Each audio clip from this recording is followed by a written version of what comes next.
西天净土，佛祖正在给18罗汉交代后事。最近他老人家闲得无聊，打算去3界之外遨游一番。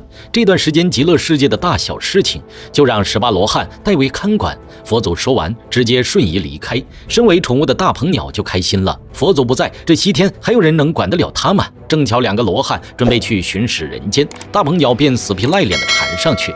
人间可比西天热闹多了，山川湖水美如画，看得大鹏心动不已。3人遛弯的时候，下凡恰巧有一户人家正在办喜事儿，这对于成天面对一群光头的大鹏，诱惑力简直不要太大。现在佛祖不在，18罗汉也管不住大鹏，就任由他去浪了。2大和尚也脱了袈裟，找地方喝茶去了。婚宴上热热闹闹，大鹏鸟却志不在此。他悄悄来到后院，潜入了新娘所在的小屋。虽然他是妖怪，但毕竟是个雄性，即便听了上万年佛经，也消除不掉最原始的欲望。新娘有些羞涩，对英俊的大鹏欲拒还迎。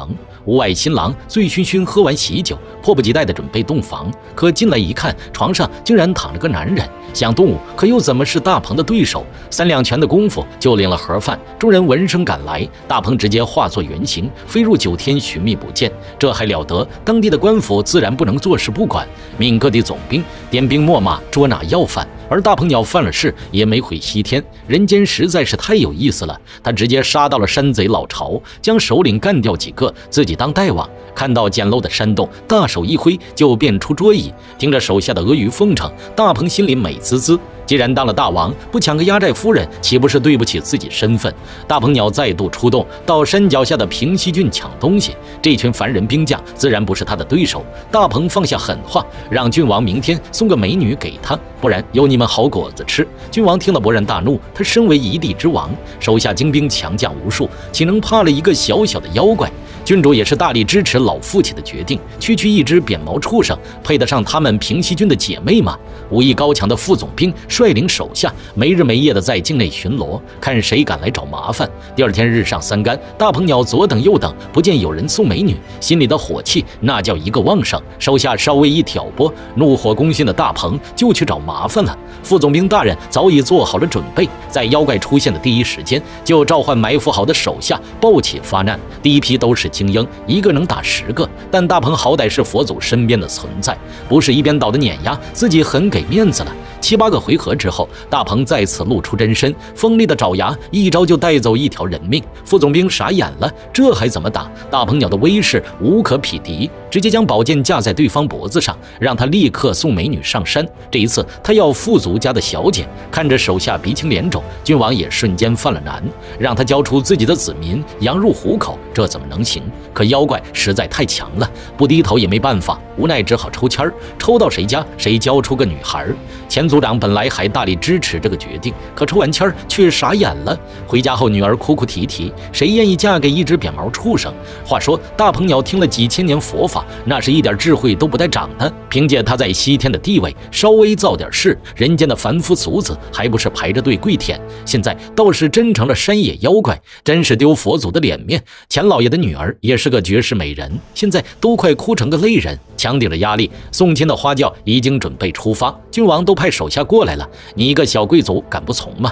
但事情偏偏在此时迎来了转机。大街之上，一个老道士晃晃悠悠左顾右盼，看到眼前的阵势，心思一动，上前稍一询问，得知有妖怪作祟，立马打着包票。他道法精深，区区一只小妖怪，那不是手到擒来。对面也是疾病乱投医，看老道士言之凿凿，就让他试上一试。荒郊野外，老道士开坛做法，准备按照以前的习惯，好好忽悠一番这群没见识的家伙。可谁能想到，这次遇见真的了，老道士就是个大忽悠，面对大鹏毫无还手之力，只是把对方再次激怒。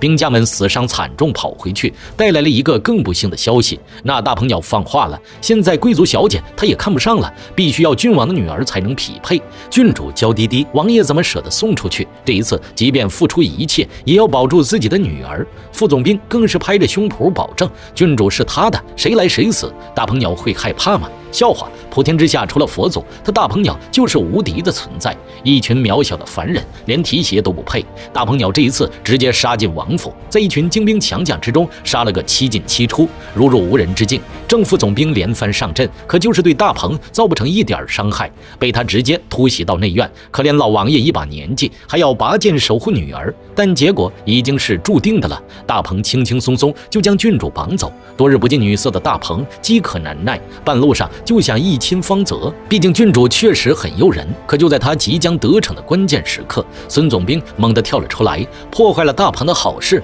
此人武艺高强，勉强能跟大鹏过上2招，稍微拖延了一会儿时间，大部队就跟了上来，但这都是无用功，一群沙包罢了。大鹏揍完对面，美滋滋将郡主带回山洞。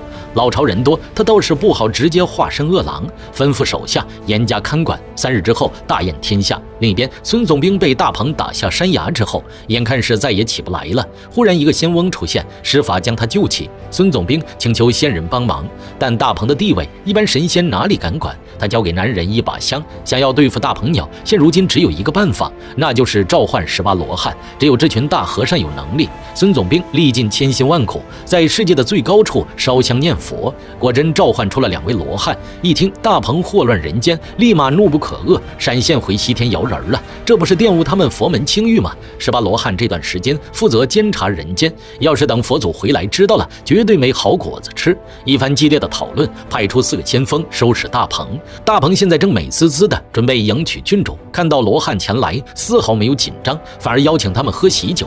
大家都是在西天混日子，何必打打杀杀呢？大鹏一挥手，变出4个美女，用来招呼4大罗汉。话说你有这本事，何必再去抢民女呢？可能是郡主比较吸引人吧。4大罗汉施法解除法术，今天他们可不是来开玩笑的。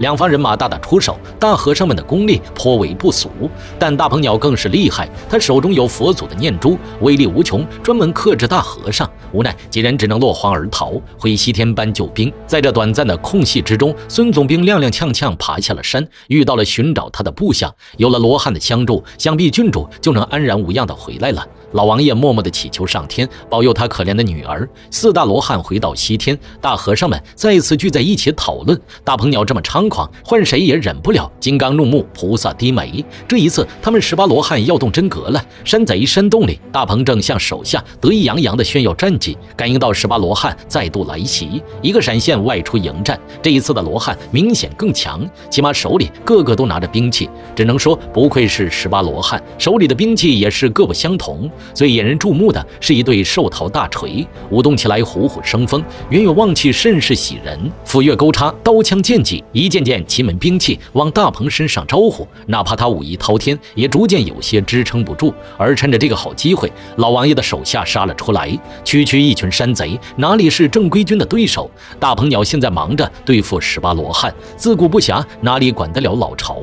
副总兵这一次算是扬眉吐气了，对付山贼一刀一个，即便是精英小头目也抵挡不了几招。跟大鹏鸟享福惯了，山贼们也有点认不清自己的地位，竟然敢跟官兵正面作战，这不是乱杀，一路畅通无阻，直接杀到山洞之中，救出了瑟瑟发抖的郡主。副总兵真是好福气，说不定就能抱得美人归了。另一边，大鹏鸟被漫山遍野追着跑，18罗汉一点情面都不讲，各种法术使劲往他身上招呼。最后，大鹏也受不了了，用出天赋神通。要知道，他可是云城万里鹏，乃是极速的代表，眨眼之间就回到了极乐世界。2个留守西天的罗汉过来查看，大鹏还想说说好话，毕竟都在佛祖身边做事，低头不见抬头见，何必把关系弄得这么僵硬？这话就是瞧不起18罗汉了。佛祖他老人家去遨游太虚的时候，可是专门叮嘱过18罗汉，现在就等于人间的钦差，拿着尚方宝剑，看谁不顺眼砍谁。大战再起，和尚将金刚圈套在对方身上，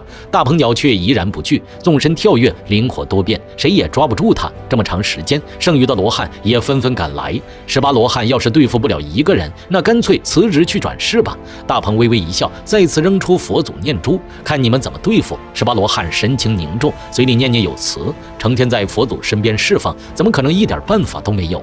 念珠被大和尚给收走，大鹏鸟也只能继续凭借肉身作战。他施法变出一身金甲，战力瞬间上升5个点，大发神威，力战18罗汉。这群和尚就在他四周轮番上阵。锤子罗汉最为特殊，武器不仅长相奇葩，还能迎风变大，在天上转着圈痛击大鹏。伏虎手里拿着老虎，降龙身上盘着神龙，大鹏也是快撑不住了。18罗汉露出阴恻恻的笑容，今天你还不栽在他们手里？且战且退。大鹏退到一处石林，眼看就要完蛋。佛祖出现了，他刚出去几天，老家就出现这么大的乱子。大鹏万分惶恐，跪伏在地，显出原形，心甘情愿接受一切惩罚。佛祖归位，三界太平。